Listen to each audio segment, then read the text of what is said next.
Welcome to Empowerment and Illness. I am your host, Gwen. On the last segment, I spoke with Tara and she mentioned how she copes with depression. Also, there is a woman in a lupus chat who stated she has lupus for 43 years and she's ready to go. This brought back memories of my battle with depression.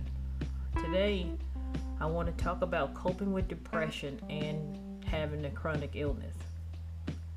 Depression is a complex, deeply personal experience that varies widely among those it affects. It could be more than just feeling sad or going through a rough patch. Sometimes it's a serious mental health condition that requires understanding, compassion, and appropriate treatment. It is characterized by persistent feelings of sadness, emptiness, or hopelessness.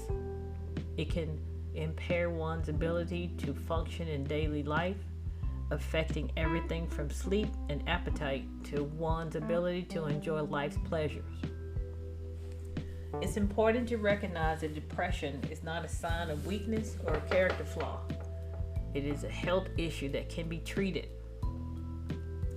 Dealing with chronic pain is an ongoing and often exhausting journey that deeply affects not just the physical body, but also emotional and mental well-being. Chronic pain, defined as pain that lasts for more than 3 months, can stem from various conditions, including lupus, arthritis, fibromyalgia, migraines, back issues, and more. Unlike acute pain, which serves as a warning sign of injuries or illness and resolves once the underlying cause is treated, chronic pain persists, often without a clear cause. Chronic pain is complex and can be influenced by a variety of factors, including physical, psychological, and environmental ones. Recognizing that chronic pain is a legitimate health condition is crucial in seeking appropriate treatment and support. Depression and a chronic illness are linked in ways that can profoundly impact your life.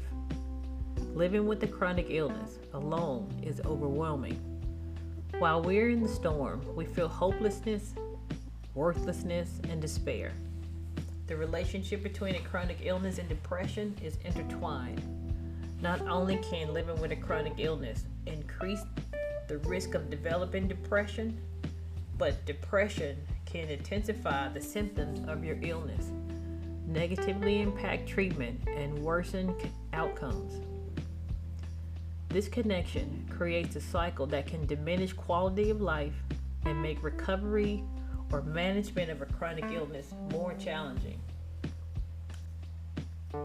A chronic illness comes with continuous treatment, lifestyle adjustments, and the potential for decreasing physical abilities. All of this can contribute to developing depression. When you realize something has been taken from you, your ability to walk, your ability to go out with friends, you can't walk the dog, you can barely get out of bed and take a shower. Depression rears its ugly head. You start having negative thoughts about how worthless you have become. You feel helpless because your body is not working the way it used to.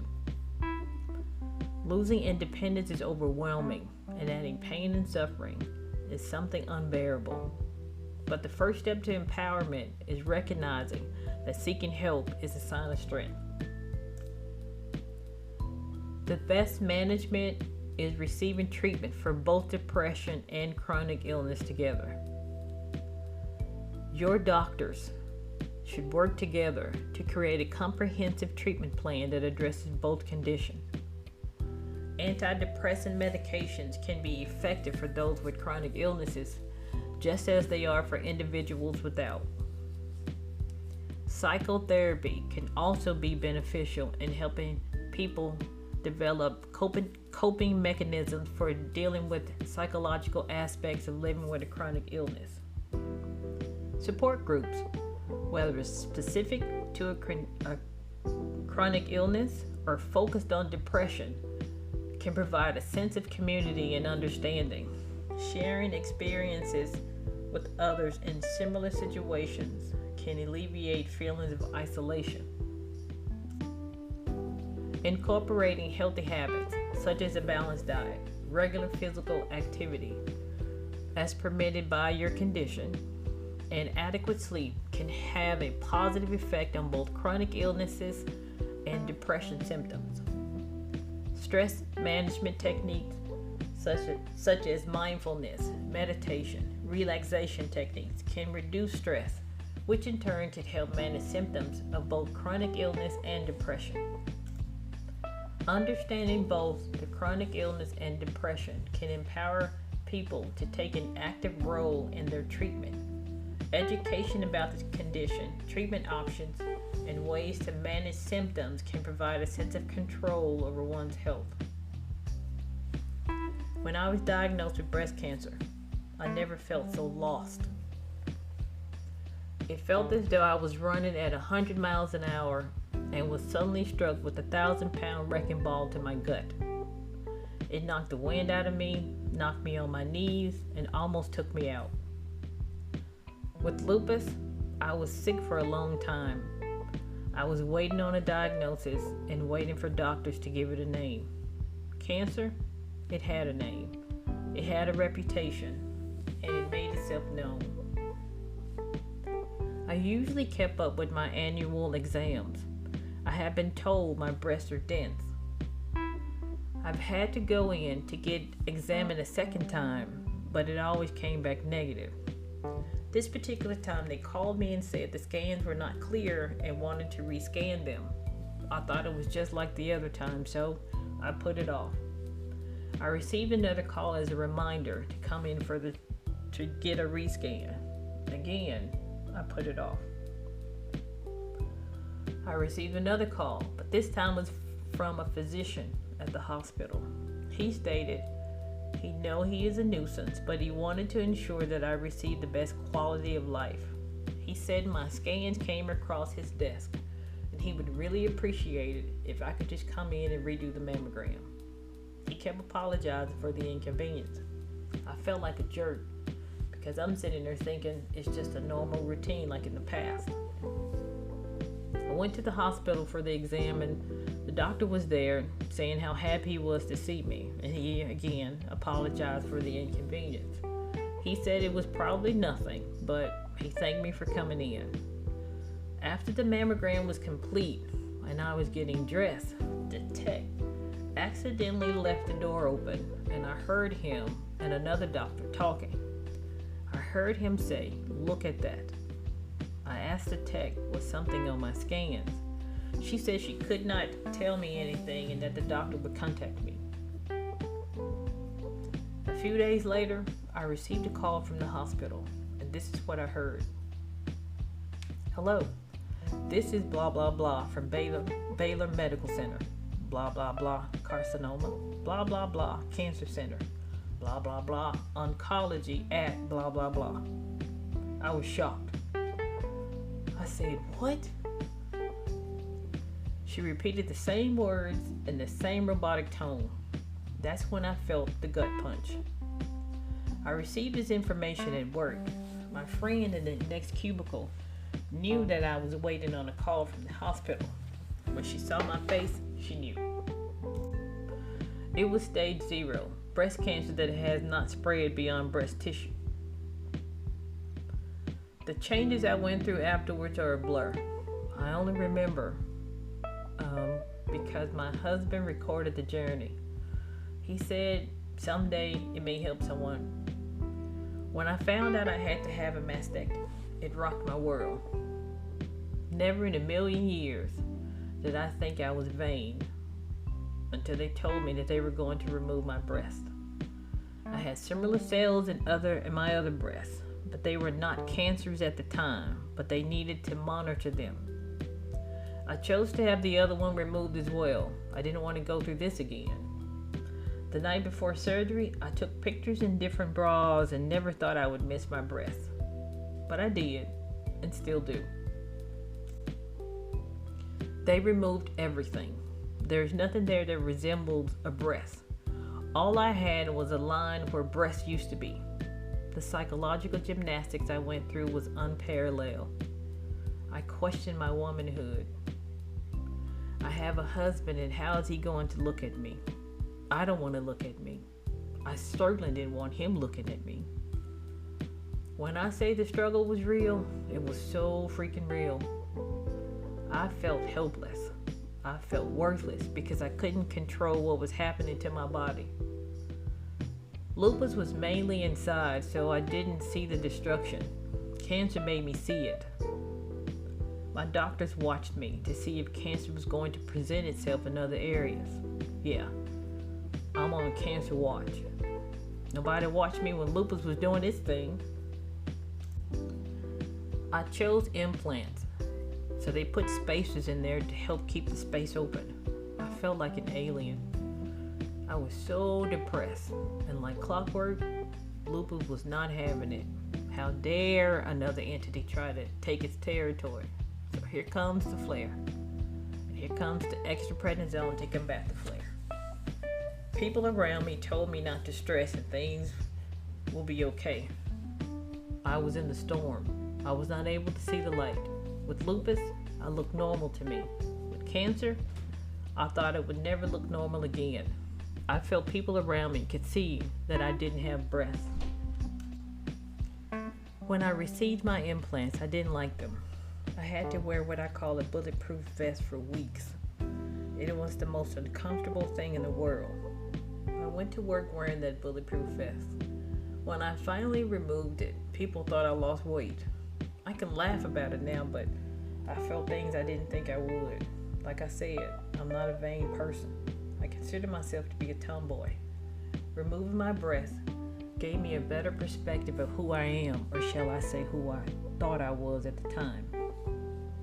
I just hit my 6-year anniversary being cancer-free, so I feel I can relax now. And that was a very dark time for me. My depression was overwhelming during my battle with cancer. It was overwhelming when I had hip surgery, because I had both hips replaced at the same time and lost my independence. I never considered suicide with cancer. I considered it when I had my hips replaced. The pain was unbearable because I had to get up and take steps. Being on prednisone for a long time created a condition called avascular necrosis.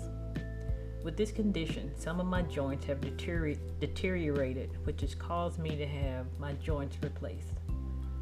It took me a while to decide to get my hips replaced. I'm not a person who wants to take medication, and I don't like the way pain medication makes me feel. The pain in my hips were becoming hard to tolerate without some type of pain medication. During my consultation with the doctor, I told him I wanted to get it over with and have them done at the same time. He said I should do it one at a time, but being me, stubborn as ever, I wanted to get it over with.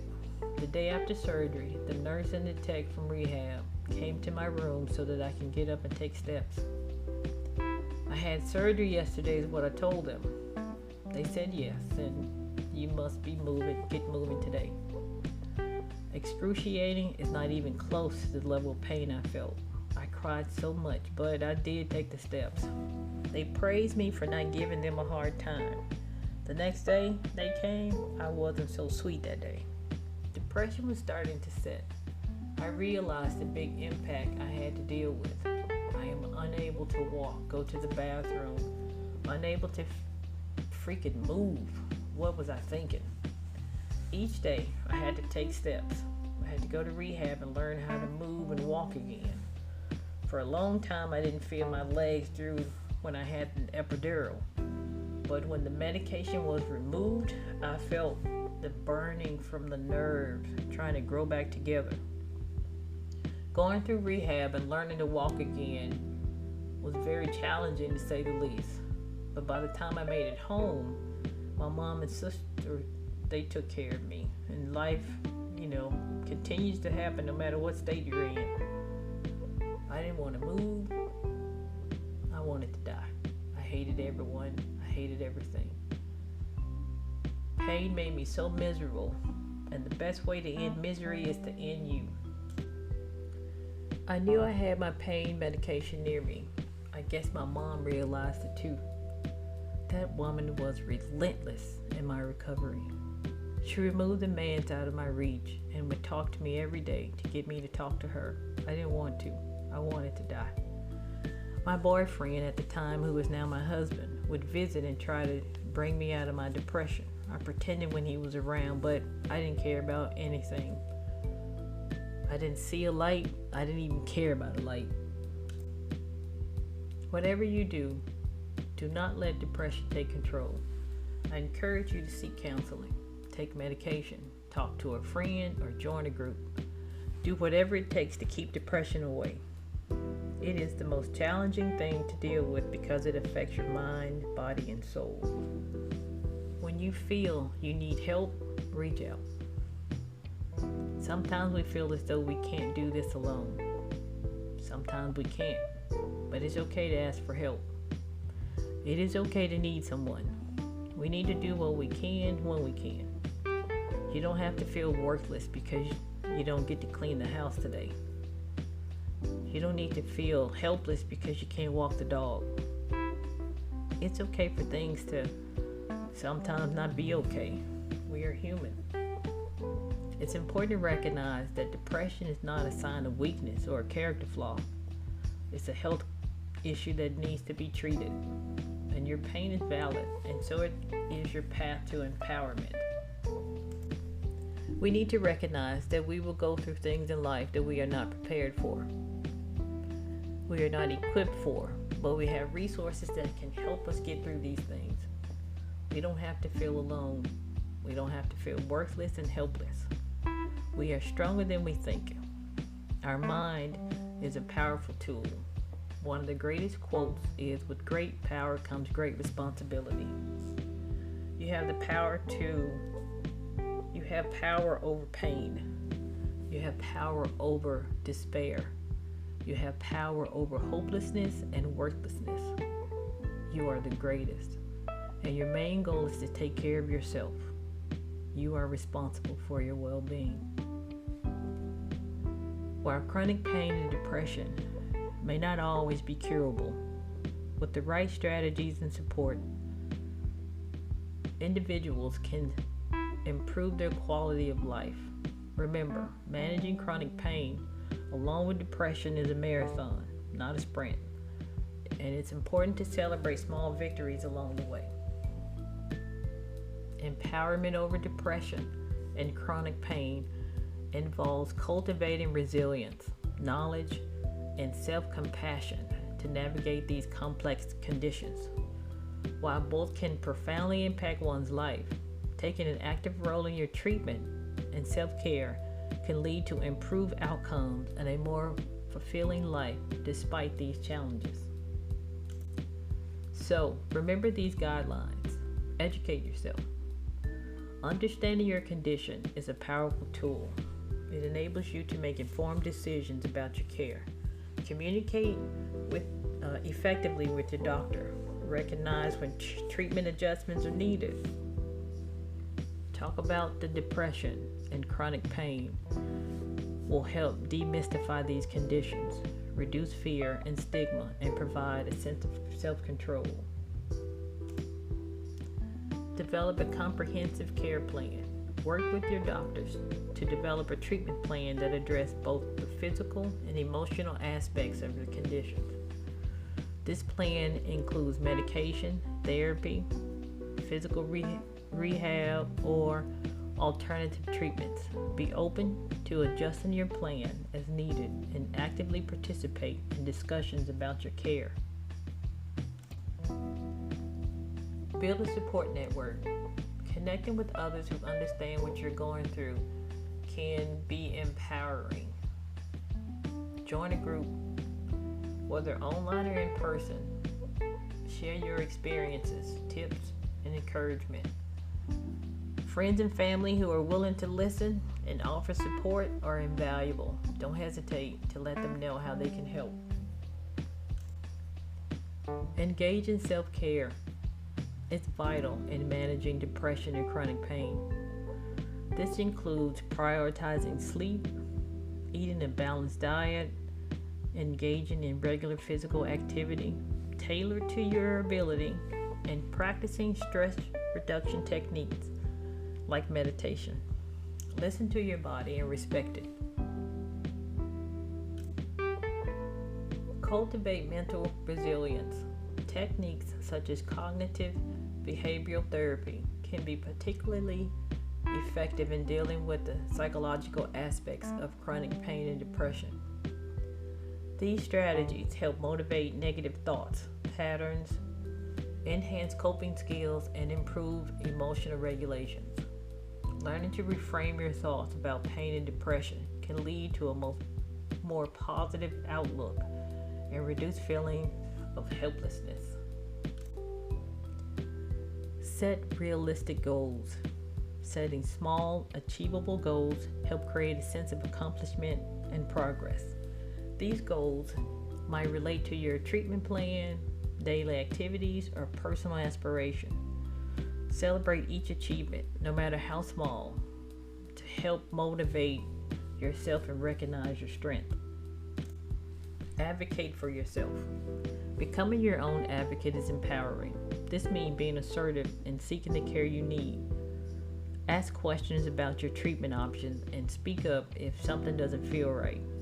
It's okay to seek a second opinion and request adjustments to your treatment plan to best suit you. Chronic pain and depression can make it easy to focus on limitations, so find your joy. Empowerment involves rediscovering activities and hobbies that bring you joy and adapting to them in your current abilities, whether it's music, art, nature. Find ways to engage in these interests and bring fulfillment and distraction from pain and depressive symptoms. Focus on gratitude can shift your perspective from what is lacking to what is abundant in your life. Keep a gratitude journal. Write things down that you're thankful for. And then when your mood changes, go back and look at them. It'll help your mood. And lastly, seek professional help if you need. There's strength in recognizing when you need help. If you're struggling to manage depression or chronic pain on your own, reaching out to get help is a crucial step toward empowerment. We will end with our healing hearts, where we give ourselves 3 minutes to feel the weight of our chronic illness. This process helps you recognize it, feel it, and feel its impact, and wallow in sorrow if needed. You can scream, you can cry, you can cuss, or just talk. Whatever you need to do to feel your emotions, do it. Once you are complete in those 3 minutes, it does not get to steal any more time today. You can give it 3 minutes tomorrow. I want to thank everyone for listening to the podcast. I want to say a special thank you to those who subscribe to the podcast. Please help me promote it, because my goal is to help someone dealing with a chronic pain. Remember, you have the strength, support, and heart to continue this journey. Stay safe, everyone.